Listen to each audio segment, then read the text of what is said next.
Okay, everybody, welcome. How are you doing? My name's Michael Brandon. I'm going to be delivering the last session of the day. Thank you very much for sticking around for the last 45 minutes. Perhaps you could say hello in the chat box. Maybe tell me where you're calling in from. That would be lovely. I'll just get myself comfortable here. North Macedonia, very welcome, Natasha. Very warm welcome to you. Hello, Croatia. Hello, Lithuania too, Georgia. Oh, Southern Spain. Hi there, Nina. We've got people from Poland. Hello, Ukraine too. Uh, good. Hello, Serbia. Okay, so a very wide variety of countries. Okay, so you're all very welcome. I'm going to be talking about inclusion today, and I do hope that you get something from the session. Okay. Good. I've called this building Better Together. I used to like that song when I was younger by Jack Johnson. Go and check it out if you haven't heard it, called Better Together. Building an inclusive class team. And I've gone for M&Ms, which are sweets or chocolates that I quite enjoy eating, but they're also quite varied, as you can see. Okay, good. So let's begin. So first of all, what do we mean by inclusion? Okay, I'm just going to pop up a dictionary definition for you here. Including someone or something in a larger group. Well, a class is a larger group, but we're going to need to go into further detail, I think, for inclusion in an educational context. Okay. For today's session, when I talk about inclusion, I mean in an inclusive classroom that everyone is valued. So that means they feel appreciated by others, and they feel that the others, feel that they can bring something to the classroom. Everybody in the classroom feels that they're listened to and that they have their opinions taken into account. Everybody feels that they belong, so that they found their place, that they feel welcome. Everybody in the classroom feels represented. So, for example, in the teaching material, the content of the lessons, everybody feels catered for, so that their needs are catered for, their learning needs. And everyone, regardless of who they are, has the same opportunities, the same chance to shine. Okay. And really, in an inclusive classroom, it's not just our respect for difference and tolerating it, but it's really embracing diversity and difference. This is like the gold standard, the perfect classroom for me. And when I talk to my students at the start of the year, I really do say to them that for everyone to feel happy, to feel safe, to feel welcome, that is the most important thing over the course of the year. Even more important, I think, than than academic considerations. I mean, academic considerations will then flow from a happy and productive classroom. Okay. Okay, and just quickly popping up a Spanish flag here because there's a new education law coming into force in Spain called the LOMLOE. This webinar isn't aimed at teachers from Spain, although I think we've got one or two. But one of the founding pillars of the law is inclusion. It's something, as well as being necessary, it's something that's a real hot topic, I think, globally, and has been for a while. You'll think of educational reforms like No Child Left Behind, Every Child Matters, and I think deservedly so. Okay, so good. So our students then think of our charges, the students that we teach. They're different in lots of ways. I'm going to go to the chat box now. How do your students differ from one another? I guess they're not all identical. Well, mate, in what ways are they different? Anyone want to pop any thoughts in the chat box? Yeah, come from different backgrounds. Thanks. Different manners. Yeah, true. Yeah, different characters. Yeah, different levels of knowledge, definitely. Different abilities, different talents, different things to share with people, their features, different genders, of course. Yeah. Different interests and hobbies. Some will be more motivated than others. Some will turn up to class with a spring in their step every day. Some don't want to be there. Different interests. Okay, good. Plenty of thoughts. I've actually borrowed this list from Penia, so I'd like to credit her for that. And you showed this before in the chat box. Our students are different in so many different ways, and it's one of the challenges as a teacher, isn't it? Because we're always told, oh, we need to cater for the individual needs of our students, and their needs are so varied, and there are so many of them. So I think it's one of the things that makes the job challenging. Okay, but we're going to be looking at this today, things we can do. So there's lots of angles I think that you can come at inclusion from. Some of the five angles that I've chosen are these. I'm going to be talking about getting to know our students as people, trying to forge a class identity or a class team, as I've called the session. Developing our students' empathy is necessary in an inclusive classroom. Using inclusive materials, I've got a little section on that. Using collaborative dynamics, lots of collaborative dynamics and teamwork can ferment a class team. And then I'm going to look at the exposure to diversity of people and cultures. Okay, so those are the five sections of the talk. Okay, so it's largely practical in nature, I hope, and I hope you can get some ideas to go away and use. Okay. Okay, so let's begin in the first section of the session, which is getting to know our students as people. Some people have said hello again, so perhaps you're in the session yesterday. Welcome back. So a good place to start then, day one. So day one is coming up. I don't know, some of you maybe are back to school already, but I get my students to fill out a worksheet like this one. So these fields here give us an idea of what the students are interested in, what's important to them. But also I try to find out a bit about their insecurities too, with things like I find it hard to. Also the most important thing in their life, like outside of studies. So it's good if students write about these individually. Sometimes in speaking, they won't always open up as much, I've found. Although if yours do, then great. And I do frame this activity by saying, I want to get to know you, to help teach you classes that are right for you. So the more you can tell me about yourself, the better, and hope to find out about them. And also, if they do some writing like this on the first day, you can see what their writing's like, see what level their writing's at. And then, of course, you're going to find stuff out about your students from day one, and you can act on what you've learned. If you in casual conversations, just when they're walking into the room, if we found out they like horse riding, we can ask them, did you do any horse riding? And that really does make an impact, showing that interest. Also, to give an idea of how we can praise our students. Maybe if we know what their insecurities are, their weaknesses, we might focus on those and then praise them more strongly on that, to point out progress. Okay. And of course, we can also use their interests and their hobbies in the topics of our lessons. So I've done, personalized lessons on horse riding, and I'm not an expert on horse riding, football as well.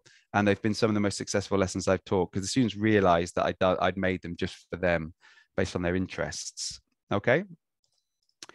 Of course, if we want the students to be opening up about themselves, then we're going to have to do the same as well. So it used to be, the students didn't know your first name, and that we kept maximum distance and respect. And I do think respect's important and authority is important. Of course it is. I'm not saying we should be the students' friends, but I think if we want them to open up, then we're going to have to as well. So if just a couple of ideas to do this, I like starting with something like this on the first day, to show the students perhaps a holiday photo or family photo. And I've got some questions around the board, and all I'm going to do is answer one of the questions. It's a listening activity, and the students have got to tell me the question that I've answered. Okay. So if I'm just going to quickly do that, and then you can tell me the letter in the chat box. Okay. So I love cycling up mountains, and traveling. I love cycling up mountains and traveling. Yeah, B. It was B. What are your hobbies? Okay. And another one.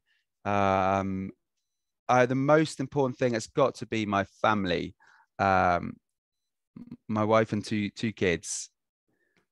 So you've got that G. Okay, so they're finding some, and of course they're listening to my answer. So you're trying to work out the question is, and you're also listening to my answer and finding something out about me. And I've shared a photo, and then perhaps the next lesson the students can share the photo as well. This doing a listening exercise in this way, your guess the question is a good way of getting them to listen. Basically, they're doing something active as you're introducing yourself. Okay, so that's another activity I've used at the start as well. Okay. Of course, as well as students getting to know us, we'll want them to, and us getting to know them, we want them to get to know each other. So this will happen naturally, of course, over the course of the year, particularly if you use collaborative tasks on a regular basis. But I'm going to just give you a few specific activities you can do as well, thinking about back to school. So one of them is called Got Talent. So you can distribute cards among your students or little pieces of paper. They need to write their name and something that they're good at and that they could teach to others. So I would say I'm good at cycling. And then you collect the cards and you can scatter them on the desk, and the students walk around the desk and look at the cards, pick one up that looks interesting to them, and find the person who wrote it and see what that person can tell them about that specific activity. Okay, so sharing what the students can do, and proving to the students that they have things that they can teach to other people. And then at the end of the activity, we can ask a few volunteers to report back on what they've learned. Somebody can do a heel flip, very impressive. I can't do that. I'd like to hear about that. I'd like to see that. Another thing you can do is a speed dating speaking activity. So this is just a sort of a kind of a logistical dynamic for a speaking activity, right? So you can have the students in a row of chairs and another row of chairs. Sometimes you do concentric circles, so like a circle of students facing out and a circle of students facing in, and they have a partner to speak to. And then they speak for whatever the time is, 1 minute, 2 minutes, 1 minute, 2 minutes, I should say. And then they need to move along one space to the left or right on their chairs, and the person at the end joins the start. As in, that's how a speed dating event might work. But so these are good for them to get to know one another when they come back to school. But a sort of a twist you can do this is rather than giving them the questions that they have to ask each other, asking them what they want to know about each other. So right, we're going to get to know one another. What would you like to know about each other? And then if you can get student created questions, then they're more likely to take the task seriously, because perhaps what they're interested to know about each other might not be what we adults might expect. Okay, so we can see if we can get our students coming up with the questions as well. Okay.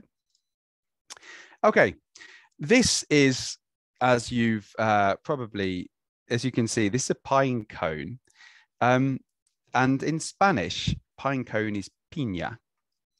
So if you've learned nothing else today, you've learned how to say pine cone in Spanish, piña.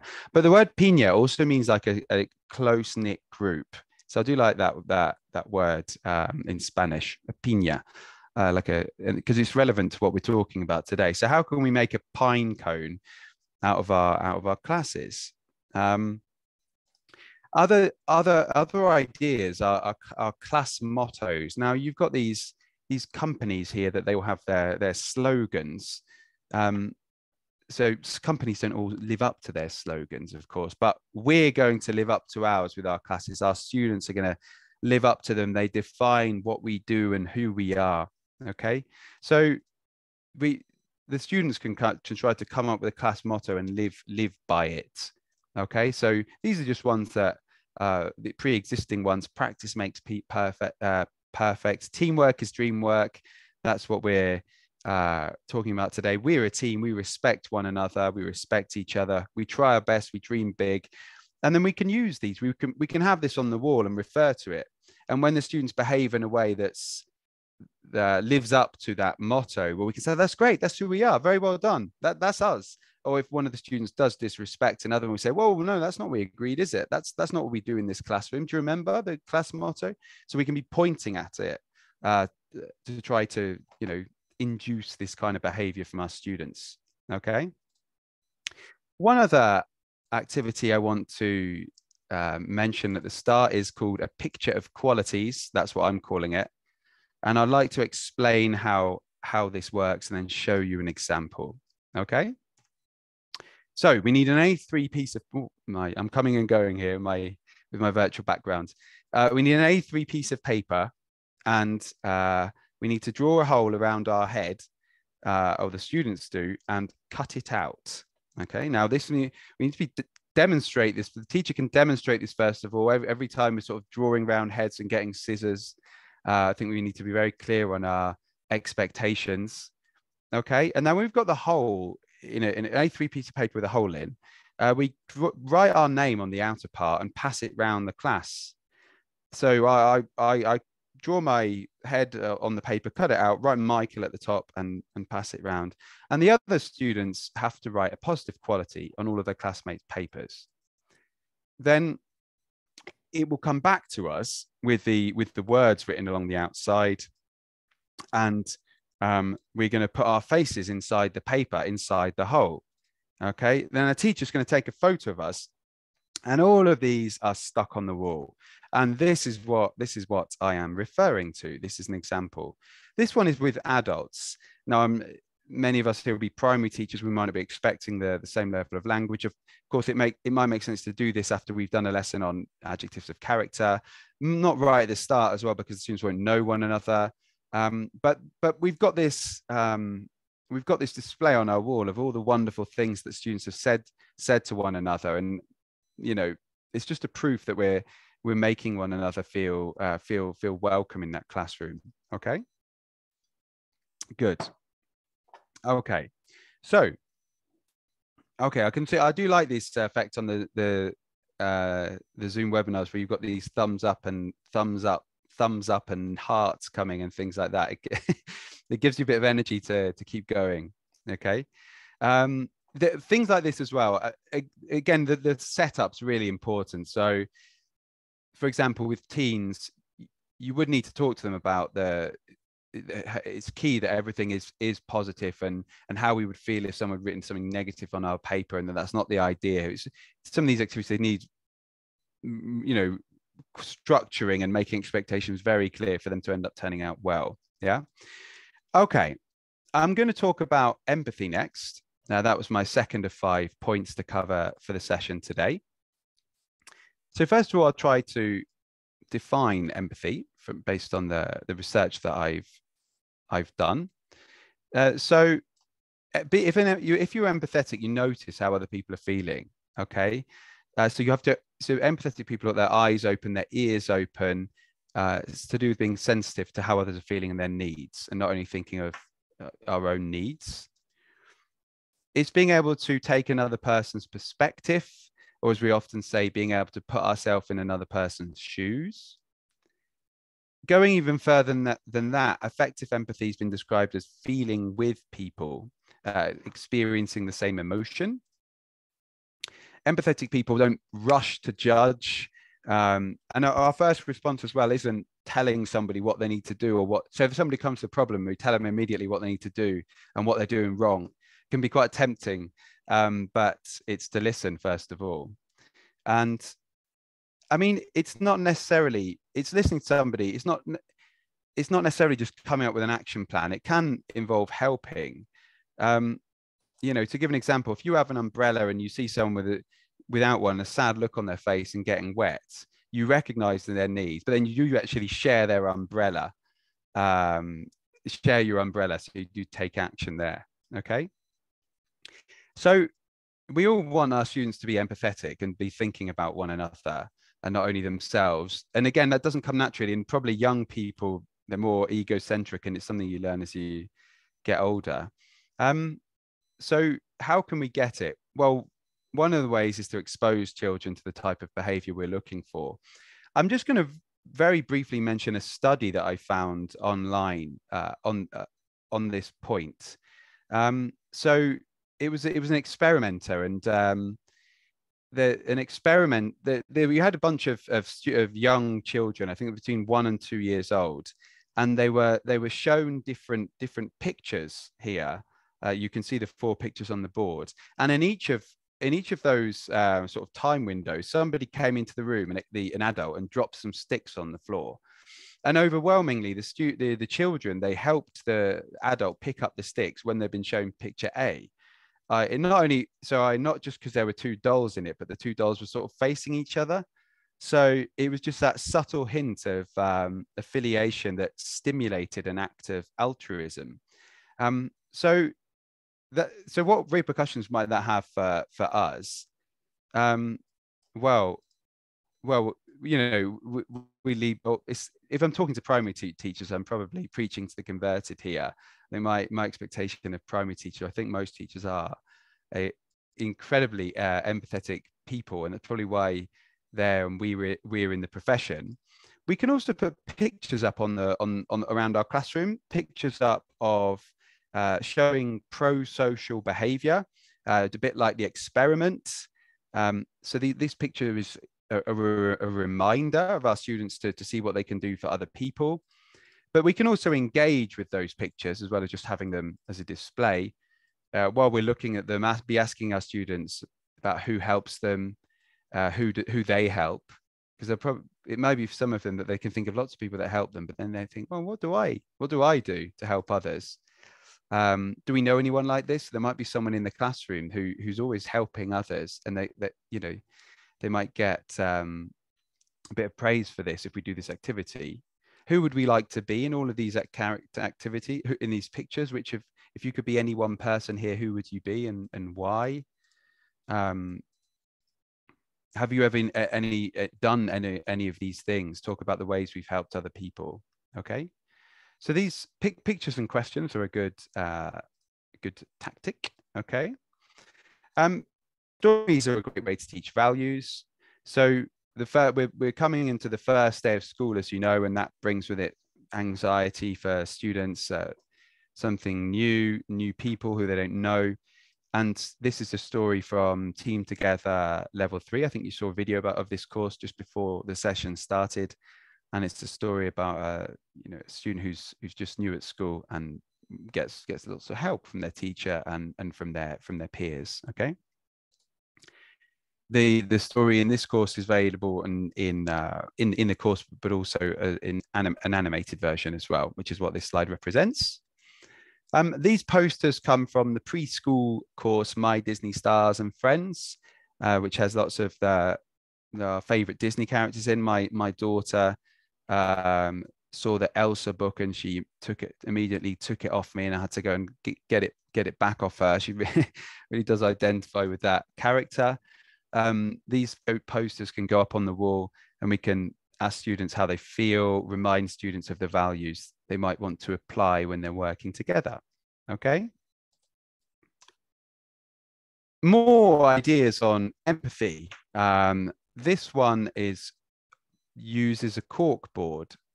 So you may have, or notice board. You may have like a notice board in your classroom. They're often used for notices and also to showcase student work. This activity, which comes from teacher trainer Cesar Bona, who is based in Spain, has different sort of columns on the board of I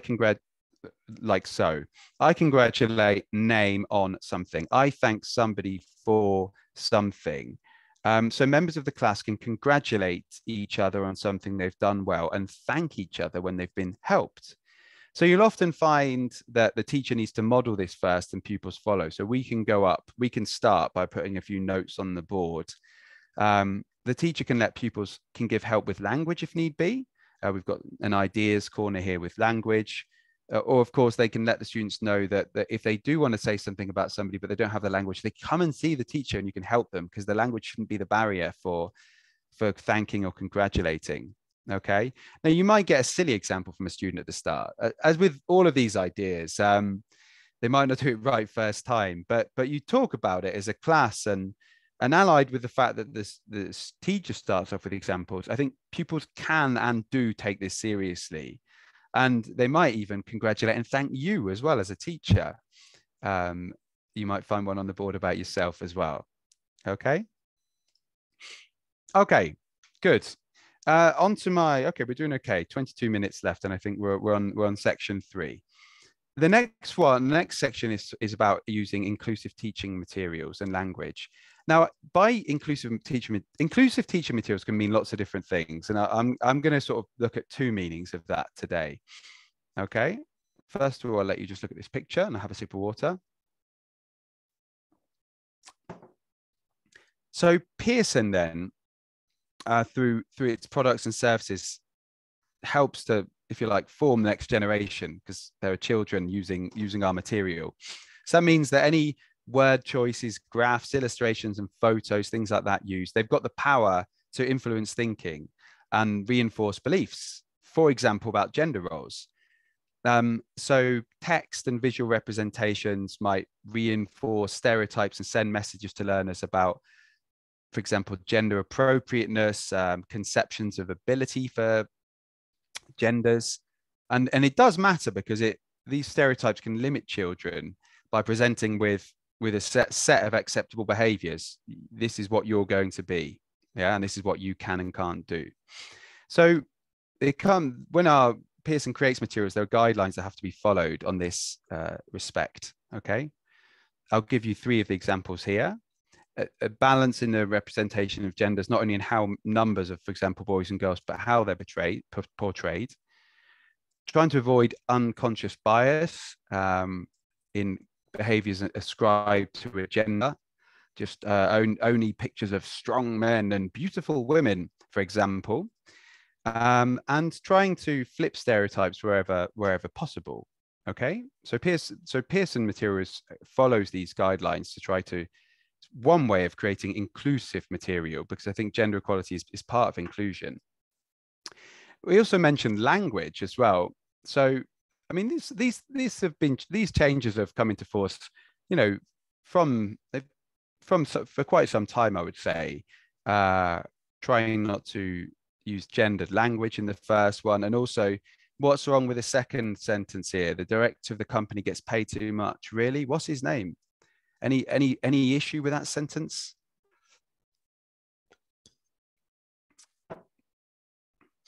Anyone spotted it? Yeah, why not her name? Exactly. So the director of company automatically using the pronoun his. Exactly. The director could be a woman. What's their name? Yeah, exactly. So those are just a couple of examples of language. I want to share you one of my favorite adverts. I'm not actually going to play it because it's 4 minutes long. I'm just going to really quickly speak about it. And your homework is to go and watch it, because it's brilliant. It's actually quite a few years old. It's an advert by the women's sanitary products maker, Always. And what they do is they're in a studio and they get some men and women up on stage, and they say to these men and women, interview them, say, I want you to fight like a girl. And all the men and the women, they do something like this. And they say, I want you to run like a girl. And the men and the women, they do some running gesture like this. Okay. And then they get some girls up and they say, right, I want you to fight like a girl. And you get these little girls doing something like this. And they say to these little girls, I want you to run like a girl. And you get them doing something like this. So why is it that the adults have do with these ridiculous gestures for fighting and running like a girl? It's a really, and the children haven't been subjected to this prejudice yet. The girls, they haven't been shown that that's how they run and fight. So do check it out, and it's good to use with students as well.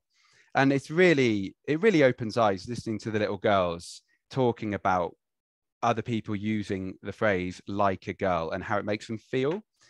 It's cracking. It's really, really good.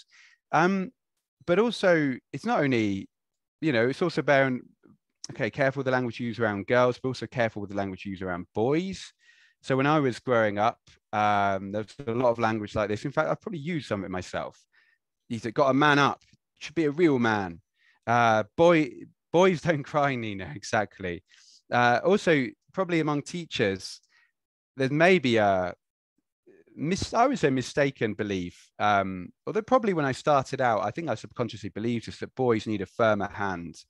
And it's a problem, because if we're all really, really hard on our boys and strict on them and aggressive towards them, and very careful with the girls, it can create lots of what's the word?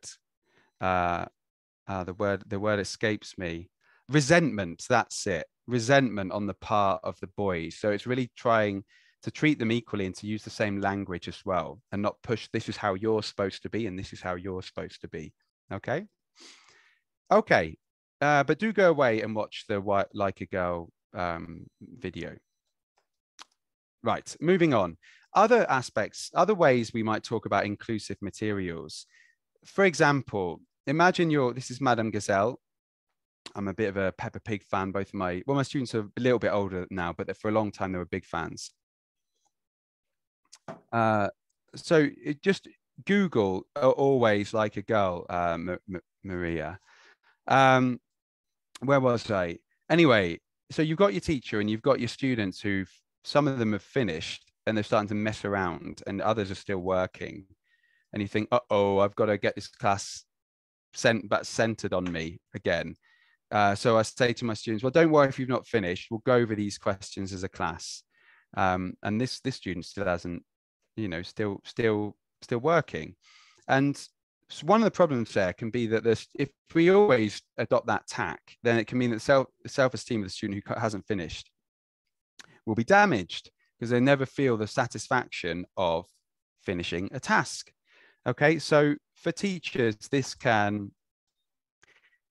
has to do with, thank you, Nina, I really appreciate it for your support in the webinar. So there you go, you've got the link in the chat box for you. Where were we? This is a part of the teacher's book from the Pearson primary course Rise and Shine from level 4. It's about people's physical appearance.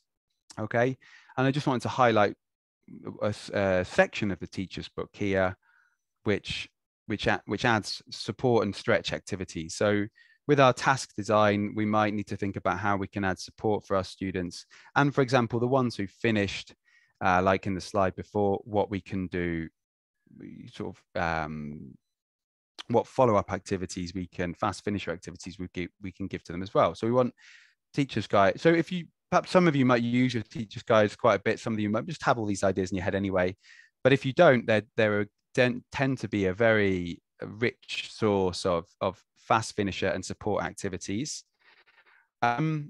Just another example here, and an important one for an inclusive classroom, I think, is think, pair, share. Very a classic activity and a basic activity, but just rather than asking questions and getting the students putting their hand up and saying and calling on someone who's put on their hand up, it may be that some students haven't even started thinking yet, and it may always be the same students with their hands up, and there can be a problem with asking the ones with their hands up, and then you just know that you can be quiet and sit at the back. But if we do questions like that as think, pair, share, we give them all 30 seconds or a minute to think of an answer or to write an answer, then share it with their partner, see what they can learn from one another, and then share with the class. It includes everybody, but it also gets everybody to work, and everybody knows that they've got a responsibility to work rather than just relying on, the few students who always put their hands up. Okay, so that's another good dynamic to use. And this course, Rise and Shine, it also comes with ideas for ways to adjust assessment when necessary in the teacher's book as well. Okay, right, 49. Okay, it's 11 minutes. I think that's about right. Lots of collaborative dynamics is the next one. So it's a great way to build an inclusive classroom, getting the students working together, helping one another, but it's not something that they'll all necessarily be good at automatically, as I'm sure you know, working together and helping one another. Would that it were the case, but they need to be taught how to do it like anything else. So I'm going to share a video with you, which I quite like, to talk about cooperation and collaboration with my students. This one's only 1 minute long, so I am actually going to play it to you. I'm just going to check that I'm sharing my sound. Yeah, I am, just so that you can hear the music. Okay, let me see if it opens in my other browser. Here we go.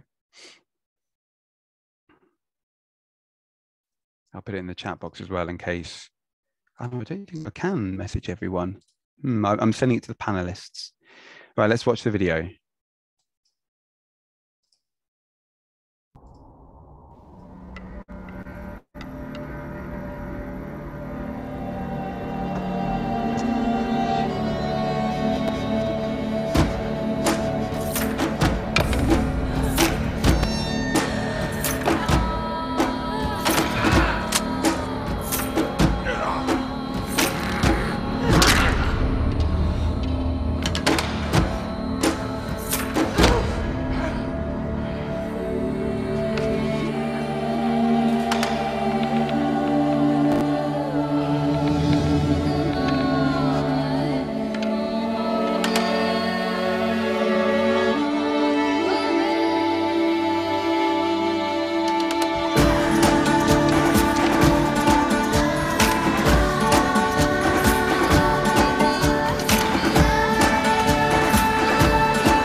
Okay, good. There we go. So that's a good one, I think, to introduce the idea of cooperate. We can also talk about it, of course. Um, Ask our students how it made them feel, what the message of the video is, of course. I think we've probably worked out. Get them to react to the video. Maybe higher level students could think of a dialogue for the characters and even act it out. So that's, I think that's a nice one to use. You know, when it's the idea of if we work together, everyone benefits from it. Okay, from us working together. Okay, collaboration again. Well, what is good collaboration? I mean, I think that we could draw up a list of things that good collaboration involves, and a list of things it doesn't involve. And this is something I've taken from teacher trainer Amanda Davies, because I really like this one of giving students these behaviors and then getting them to look at them one by one and say, well, is this good collaboration or is it not? And the students can be ticking and crossing, and then like so this is having worked them out, and then they can use this to even to self-assess. We can assess collaboration. You've done a project in groups? To what extent did you follow, did your group members follow these points? Okay, ticking and crossing. Okay, trying to get them to become responsible and for their collaboration. Okay, so define what collaboration means. Okay, I'm telling you to collaborate and work together, but what does that, how do you do it well? What does working well together look like? Well, these characteristics, but also more. What else can our students suggest for effectively working in a team? Okay. A quick point on competition. Competition sometimes considered kind of the opposite of collaboration, maybe. Although I've used competition a lot in my class. I've done lots of little competitive games, getting the students up to the board and splatting the word that I call out, and there's pictures on the board. It's a race to splat the word, and they're so engaged. They love it, you know, but it's competitive. How much competition should we include in our classroom? Because there's pros and cons, aren't there? If everything's competitive, that can lead to quite aggressive students. What happens if we have lots of games where you lose and you're out? What do we do with the students who are out? And what happens to the students who never win? That's going to damage their self-esteem. Okay, so there are some drawbacks with competition. On the other hand, though, competition is a fact of life. You do win and lose some. You can apply for a job and you can get it or you can not get it. We won't always get what we want, and we've got to learn to take a few things on the chin as well and be resilient. So completely removing competition perhaps isn't the answer. Healthy competition can motivate us, because if we've seen that hard work has led us to win, then that might motivate us to work hard in the future. It teaches us the value of hard work. I think when we do games with competition, the idea is we ask ourselves a question at the end. We look at them all and say, do they all want to play again? And if the answer is yes, and they've all really enjoyed it, regardless of whether they've won or lose, then great. But if we can see some that perhaps are feeling a bit disappointed, well, it's something we might want to look at. Okay. I want to talk about softening competition, ways of softening competition. And I'm going to give you an example. So imagine a team. This is a team act. This is three students have got 30 seconds to look at a photo and write as many sentences about it as they can. One can be the scribe, and the other two can be suggesting as well as the scribe. So imagine this is from Team Together Level 1. It's got lots of great pictures like this to introduce a unit. But anyway, I've given you some structures. There are. So for example, there is a ball, the boy is playing, or the ball is yellow, the boy is playing. Given some examples, and then you've got 30 seconds to come up with as many sentences about this picture as you can. Okay. So that's competitive, right? The group's got 30 seconds to come up with as many sentences. Okay, well, I've given you some examples. But then what do we do next? Do we say, right, so we go around the groups and right, that team got 10. Okay, good. That team got 15. Good. Okay, that team got 8. Okay, that team got 20. Well done, you. That team got 4. Not so good. Okay, so that team is the winner with 20. The team with 4, you need to think of some more. So we're sort of creating a leaderboard of teams, very clear who the winner and the loser is. Another way of doing it is just to say, right, you're going to do it again, and you're going to beat your score. You're going to beat your own score. So you're going to beat your team score. So if you got 20 last time, I want you to try and get one more than you did last time. So there is that competitive element, but it's beating your own score, your team score, rather than establishing a list of the best and the worst. Yeah. And that's a way, I think, of softening competition. And again, this picture as well, this one's from Unit 2, and you can see it's got some of the things from Unit 1. They're kind of the picture, there are things hidden in the picture recycled from the previous unit. That's a touch I quite like to recycle language. Yeah, so everybody's involved there, and you compete against yourselves in that dynamic. Okay. And the picture, we might use the pictures like that with vocabulary they've been learning to test, to see what they've learned, or perhaps at the start of a unit to see what they know about what they're going to learn. Okay. So ways of softening competition are competing against yourself, as I just showed there. You can also get them to compete against a teacher. I quite like that one. So I know 20 words on this topic. I bet you can't think of more than that. I bet you don't know more than me. And see if the class together can beat you as a teacher. That's competitive, but you're okay if you lose, hopefully. Yeah. And also competing in teams does bring cooperation too. Okay, so those are ways to soften competition. In another important point, I think, on competition and points, I give you points for getting the answer right. You can also give points for things like cooperating well, adhering to the class motto, helping one another, points for, helping a class member when they're struggling, when they're upset, and awarding points for these kind of cooperative or empathetic behaviors. So you do got the competition of the points, but it's not just points for, for getting the answers right, or knowing the content. Okay. There's only 2 minutes left, and I've sort of rushed a little bit to fit into 45 minutes. I'm just going to touch on this last point. Final point on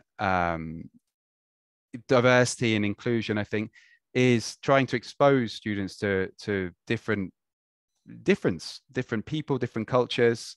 I mean, I remember when I was a student, I was lucky to take part in a couple of exchanges and travel to different countries, which was really eye-opening experiences and actually got me more interested in language. That's not possible for everyone, but where it is, then those are great experiences for students.